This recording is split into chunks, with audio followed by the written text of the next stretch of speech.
morning, everyone. This is Sasha, and today I will be trying to flint knap a glass bottle. I've only done one so far, so I'm very brand new to this. I don't know how to do it really that well, so that's why I'm practicing. All I have for tools is this small, well, I got this kit from, I think, Etsy. I can put a link in the description, but it only has 3 tools.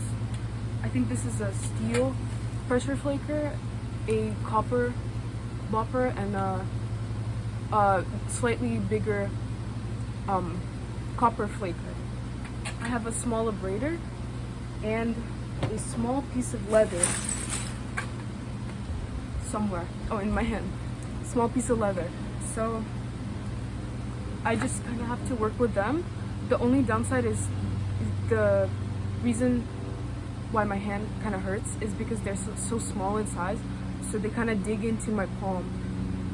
I have like a small callus, but it's bound to happen in this kind of hobby. So I'll keep going and I'll see how my bottle flaking goes. And as you guys also know, safety is #1 priority. So I have some protective goggles. I have a leather glove. I have a piece of towel because I don't have leather piece, so I'm just gonna use a towel. And I also have a trash bag because my grandpa gets really mad when glass shards go everywhere or rock shards, so I will have to do this and just have the glass shards fall, but just trying to not make a mess. This is the piece I'll be starting with today, so let's go. Bruh. Oh my god! Okay, let's just keep going.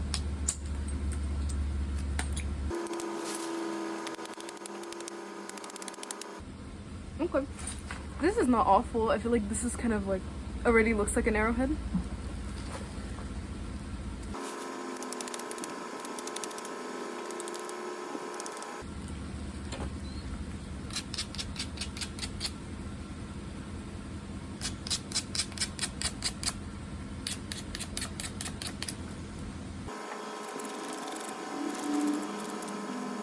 Almost looks like a shark tooth. Like this is the base of it, and the tooth kind of thick as like a shark tooth too.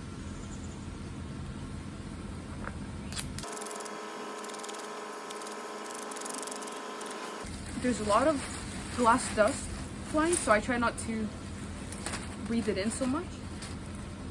Kind of controlling my exhale, inhale.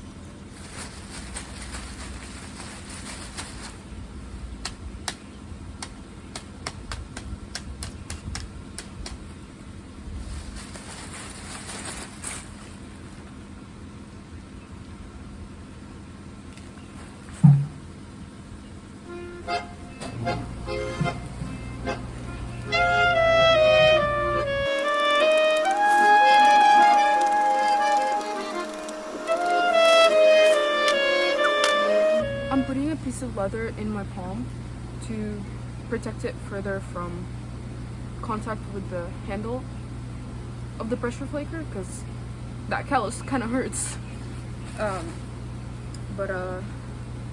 Yes, so it'll look like this.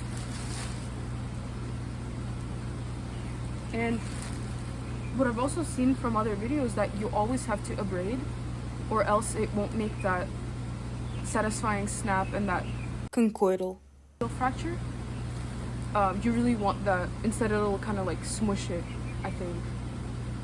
Let me know if I'm getting it wrong.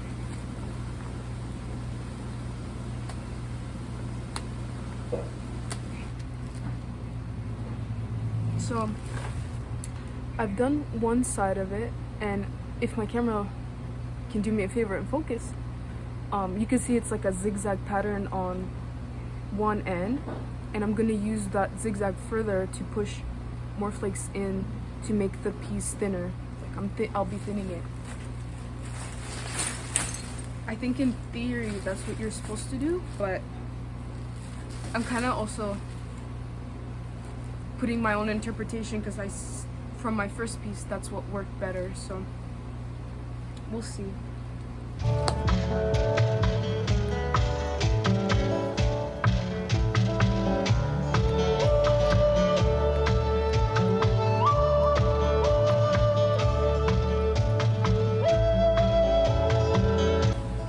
So far, so good.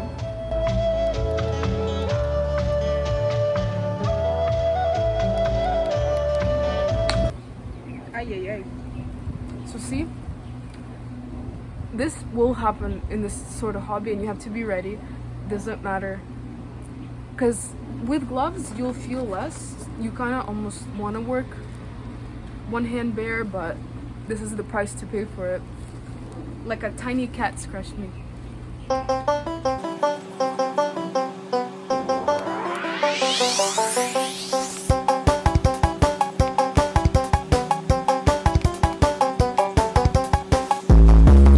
Okay, sorry everyone, I will be right back.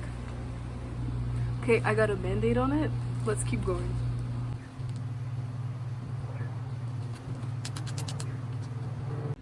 This is my bottle piece so far. As you can see, it's flaked less on this side. It's, you know, more flat, only a little bit on the side.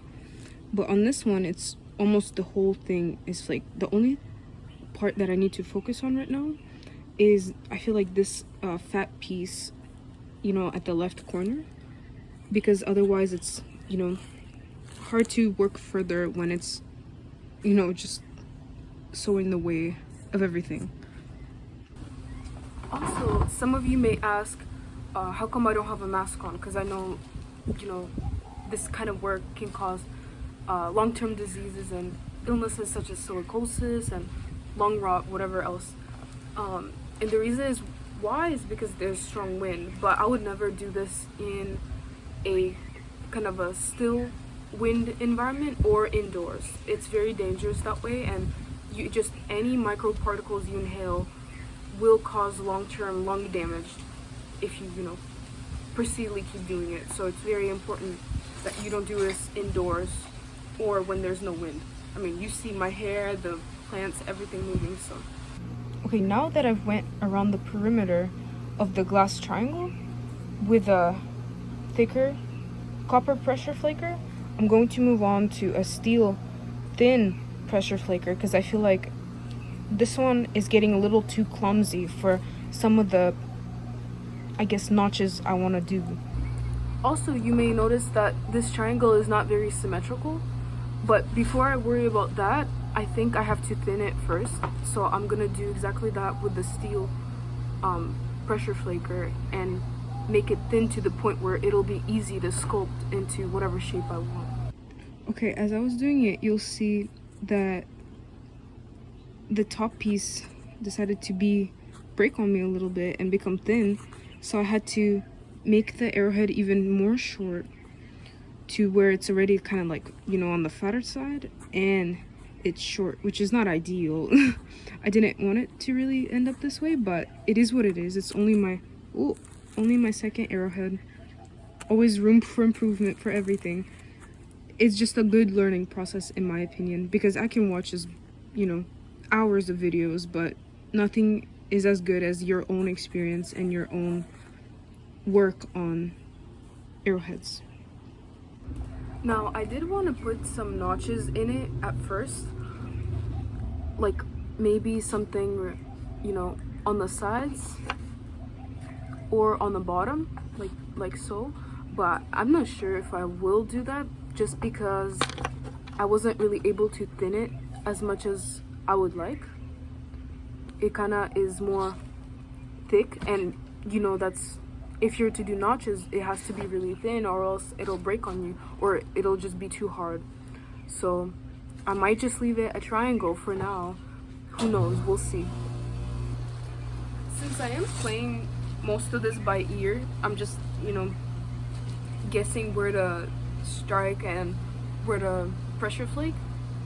I didn't end up with the result I really wanted, but it's okay because I'm still learning, and I'm sure I'll have many more arrowheads ahead of me. But I think this will be the final piece, just a triangle, and it's a little too thick, but at least the edges are straight. So here's the final result. I'm just going to keep it a triangle because I don't think I can do much more at this point. It's a little too thick to do anything with, but at least it's kind of straight. You know, this is a little bit, this side is kind of bad, but it is what it is.